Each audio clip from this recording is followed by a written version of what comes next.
hacer cagar con tu madre de vino en la calle. Esa mamada, pinche viejo baboso. Desinformar a la gente a la verga. Para la próxima. Mamagüevo. Para la próxima verifique su fuente, hijo de su puta madre. No esté desinformando a la gente, pendejo. Ya no estés diciendo esas caladas, por favor. La próxima vez que vuelvas a desinformar a la gente, yo mismo voy a ir a tu casa personalmente a darte un putazo. Qué rica cola.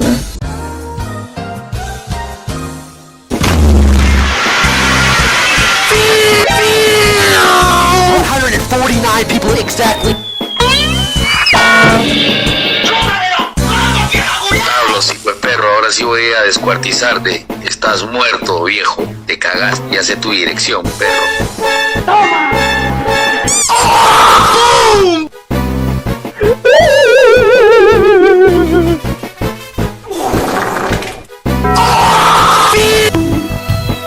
Te voy a romper bien el orto. Puta madre, ¿quién puta le dio droga a la llama, concha de su madre? Mire cómo está hablando, idiota de mierda, imbécil de mierda, anormal trastornado, hijo de puta.